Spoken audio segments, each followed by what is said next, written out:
So, Pavel, help us understand how do we differentiate between a closed source model versus an open source model in terms of performance? Do you want to talk more about like re-ranking? What does re-ranking models do, and why is it important as part of this work? Those models are used in slightly different way compared to the traditional autoregressive language or vision models, right? As a final note, Pavel, do you have any best practices or any tips that you would like to share with AI engineers who are going to be building on Fireworks using the embedding and re-ranking models? Hi everyone, welcome back to yet another episode of Fireside Chat with Fireworks AI. Today I have Pavel with me, who is also a researcher at Fireworks and the co-founder of Fireworks. He's working on the post-training of language models as well as vision models. And today we're going to be chatting about embedding and re-ranking updates that we have had and some interesting best practices for the AI engineers building LLM systems. Thank you for having me here. So Pavel, let's start with talking about what embedding models are and what are the use cases that you're seeing right now in the industry. It's obviously not something which is new to the industry. We have seen word-to-vec being used in traditional machine learning for such a long time.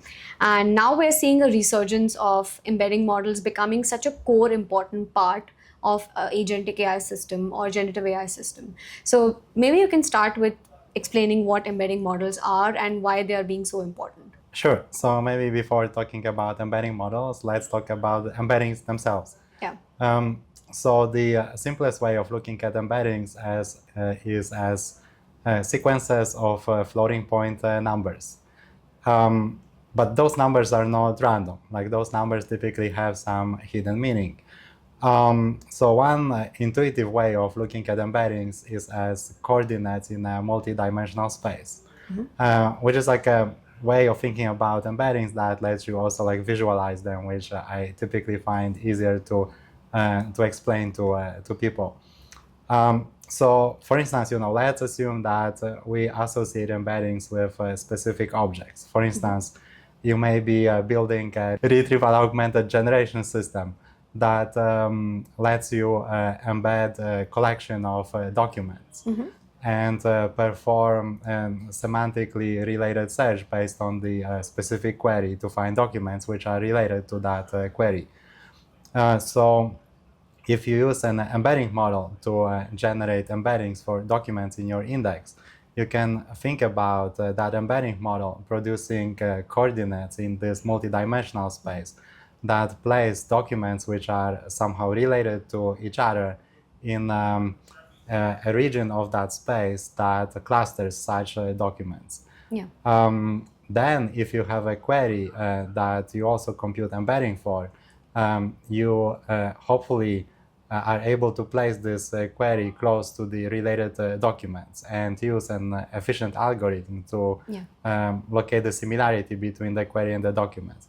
So this way you are able to retrieve documents which are related to the query. And the same principle applies to other types of objects, not only documents and queries, but for instance, if you are building an e-commerce site, you can map products that you are selling onto embeddings and use an embedding-based search to map a user query to the related products.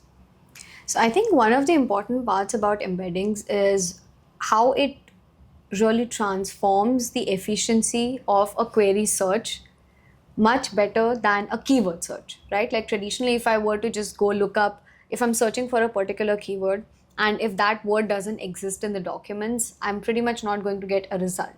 But the semantic search is what is enabled with embedding models, right?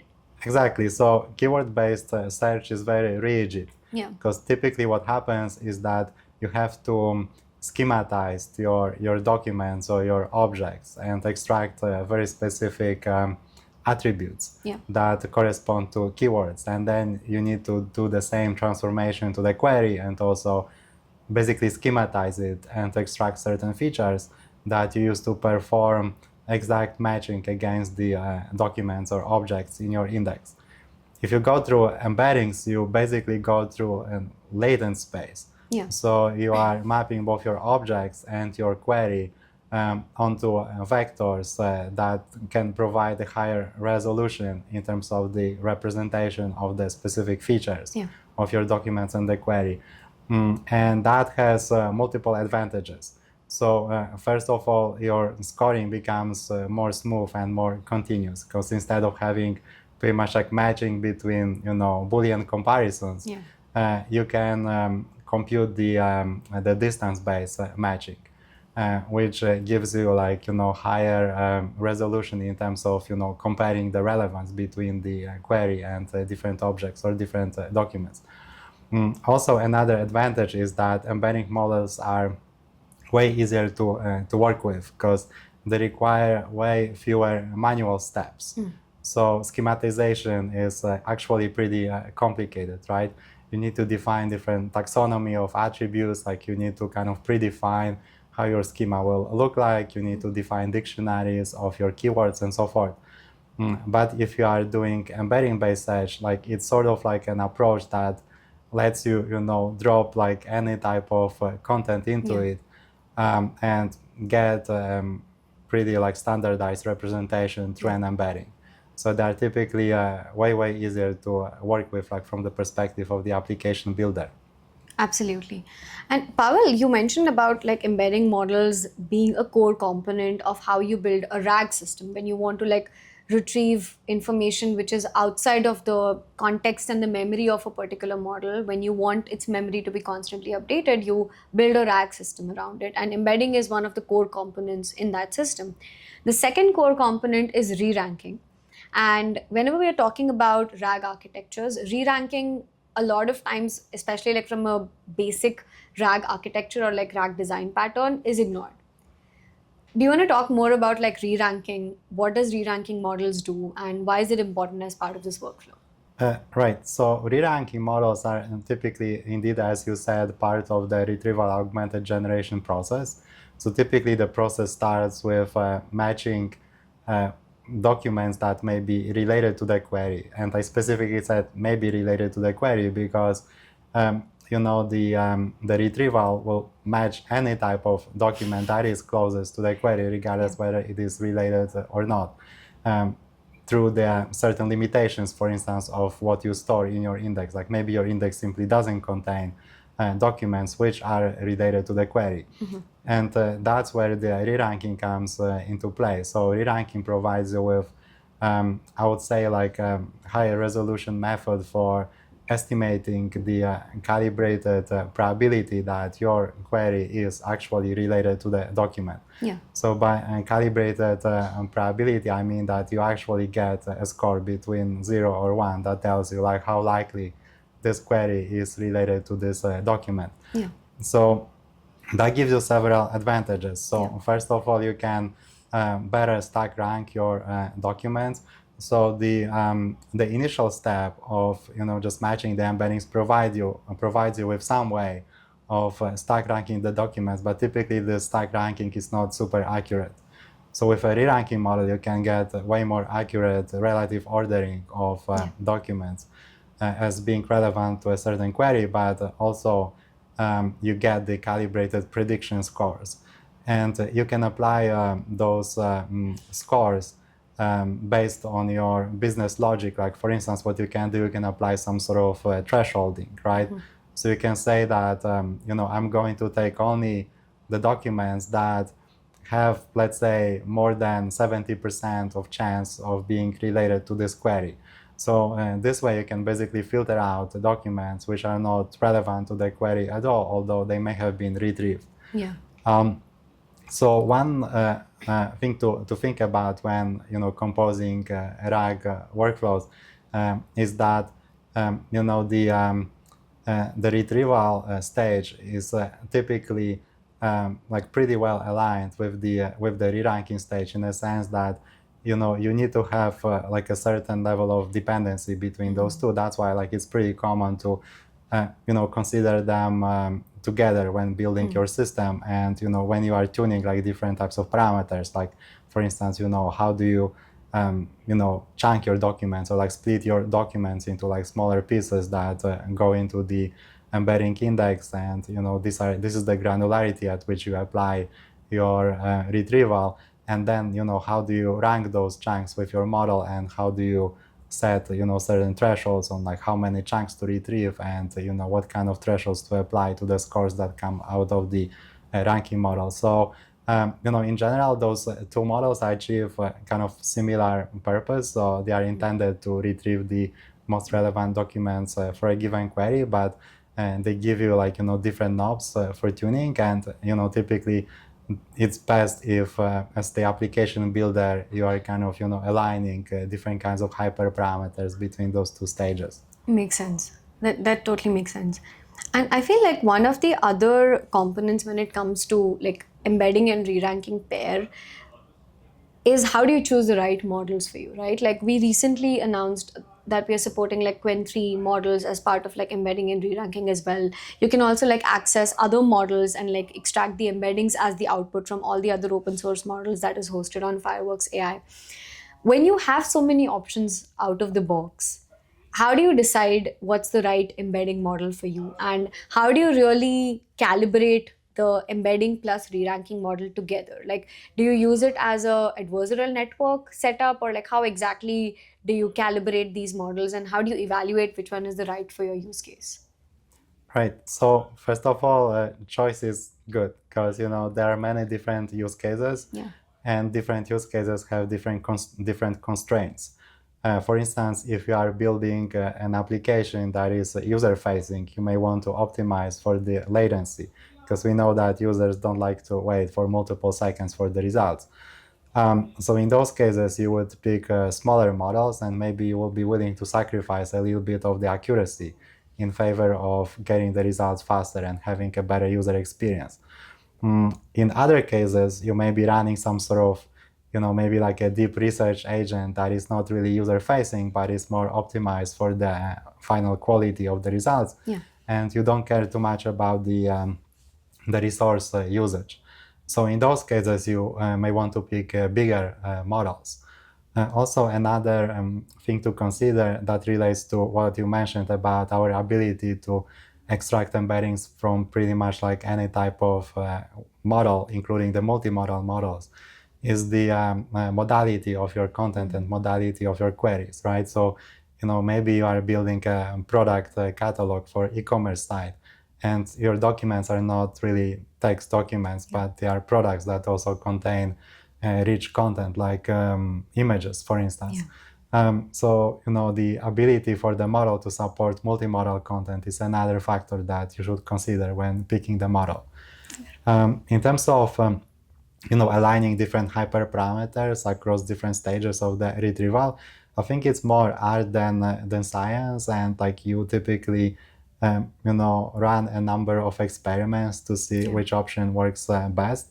But I would say that also having ability to access more models, or having like richer choice of options is a good thing, because actually the model selection is probably like the biggest knob that you have, and the more models you have available, the better you will be able to tune your system end to end. Absolutely. This actually like reminds me of some of the traditional machine learning use cases when we used to use word to vec. As soon as you start working with data which is specific to a certain industry, which has a lot of jargons, which has acronyms, which has terminologies, which is very specific to an industry, whether it be finance or healthcare or insurance, we used to sort of build our own vectorizer which is specific to that data set, right? And I think it's the same extension of the use case that we are seeing with LLMs as well. There will be situations when you're dealing with data set which is proprietary, which has terms, jargons, information which is not what has been trained for a typical embedding model. So how do you go about like fine tuning these embedding models for your specific use case and for your specific data? Yes, I would say there are two things to consider here. So first of all, it is indeed the case that many of the like niche or like specific use cases require certain types of optimizations in your model if you want to squeeze the most out of the model.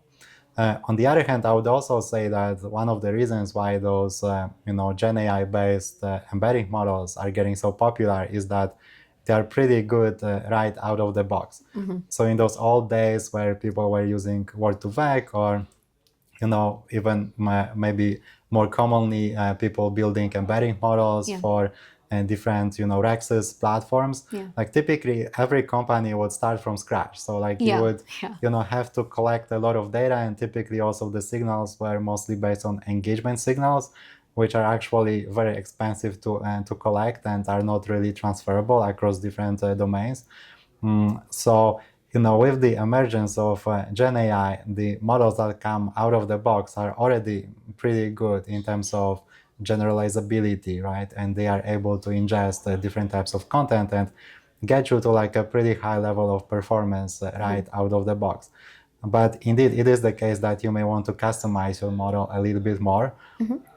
So the good news is that many of the existing fine-tuning techniques that apply to the Gen AI models translate to achieving pretty good results with the re-ranking models, for instance.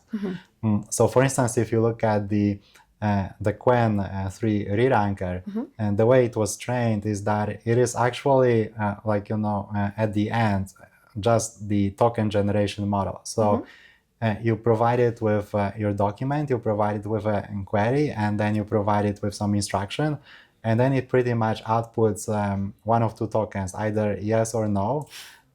So as you can imagine, it is pretty much like a standard like input-output style of content. And then you simply look at the probability of the output token, and through that you estimate like the likelihood that this document is related to that query. So mapping it back to the fine-tuning, since you are pretty much training a model that takes a piece of text that is maybe structured in some way, so it has those three components: the instruction, the query, and the document, and it outputs like a single word, yes or no. But when it all comes to the specifics, it is pretty much like a standard fine-tuning process that you can use in order to further customize this model for your specific use case. So Pavel, help us understand, how do we differentiate between a closed source model versus an open source model in terms of its performance? Would you say that open source models are better for embedding and re-ranking, or do you think closed source models are better? Yes, so this is a little bit of a tricky question. So the answer depends on the context. But I would say that the big advantage of the open source offerings is that you have much wider variety of options, which is like really, really important. So as we touched upon it a little bit earlier, in many of the cases, like you want to change your optimization objectives. So like in some cases, you want to optimize for the infrastructure metrics like latency or throughput. In some other cases, you want to optimize for the quality. So having a bigger variety to pick from is definitely something that is important to many of the customers. The second thing is that actually, when you look at the majority of the use cases where the embedding and re-ranking models are applied, you don't get tons of benefit of going with the best of the best frontier model, which again kind of pushes the balance like a little bit more in favor of the open source offerings, because to be honest, like most of the use cases cannot benefit from the additional capabilities of the frontier models, but they have to eat the cost if you decide to go this way. So in other words, going with not the biggest and not the greatest and not the most expensive model is typically a sensible choice. That makes sense. And from your perspective, like what were the biggest challenges that you saw when you were trying to enable embedding and re-ranking models on Fireworks? What was the biggest challenges that you saw, and how do you think, like, when AI engineers are thinking about using these models, like what are some of the best practices that they should keep in mind? Sure. So those models are used in slightly different way compared to the traditional autoregressive language or vision models, right? So for instance, even starting with the metrics you optimize for. So for the typical autoregressive language model, like you typically have one conversation going on between the model and the user. and the user will send some query to the model, and then the model is going to start generating the response token by token. However, in the case of the re-ranking or embedding models, typically the request is a batch.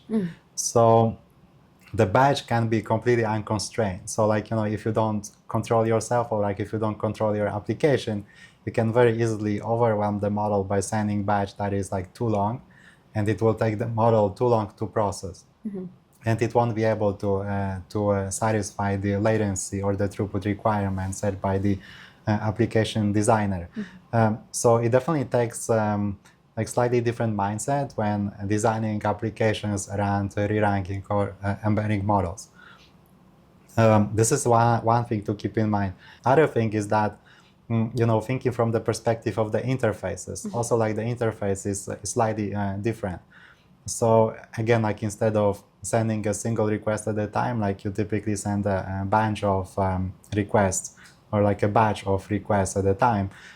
So that's why we also designed specialized APIs for the embedding and the re-ranking models that are separate from the traditional generative, text generation interface, like chat completion.